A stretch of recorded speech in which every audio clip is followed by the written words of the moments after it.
अगर हस्बैंड की physical need है तो वह अपनी पत्नी के साथ ही पूरी कर ले। अगर पत्नी को मन कर रहा है सेक्स करने का, हस्बैंड का नहीं कर रहा, तो हस्बैंड को समझना चाहिए कि भैया मेरी बीवी का नीड है तो उसको पूरी करना।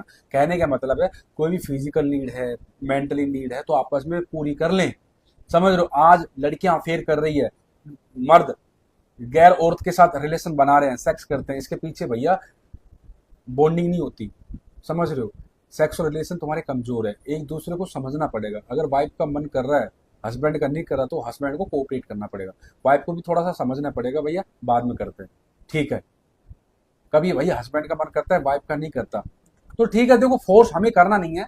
वाइफ का मन नहीं करता, लेकिन वाइफ आपके लिए, सिर्फ आपके लिए बिस्तर पर आती है, तो वीक में एक बार हो जाना भी बहुत अच्छी बात है।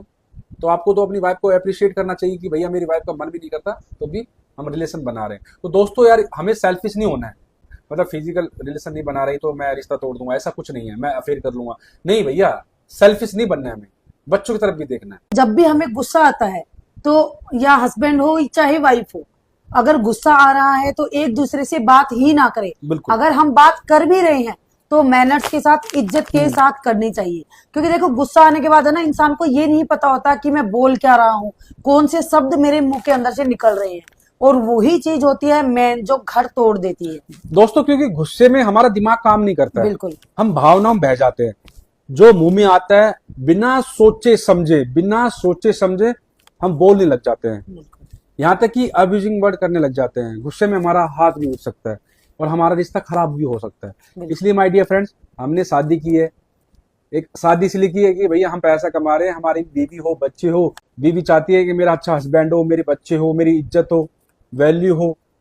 मैं जिस इंसान से मैंने शादी की है, कम से कम वो मेरी बात माने, कम से कम बात ना माने तो इज्जत तो दे, मुझे इंपॉर्टेंट तो फील कराए एटलीस्ट। समझ रहे हो?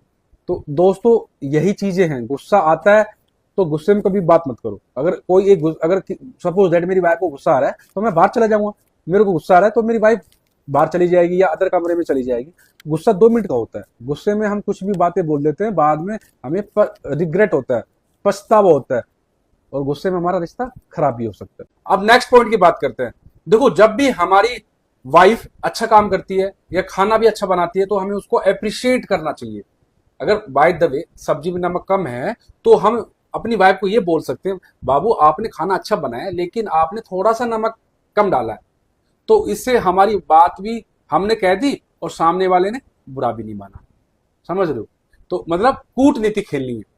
कूटनीति, सांप भी मर जाए और लाठी ना टूटे। हम सामने वाला जो पर्सन है वो बात हमारी समझ जाए और आगे से वो गलती ना करे।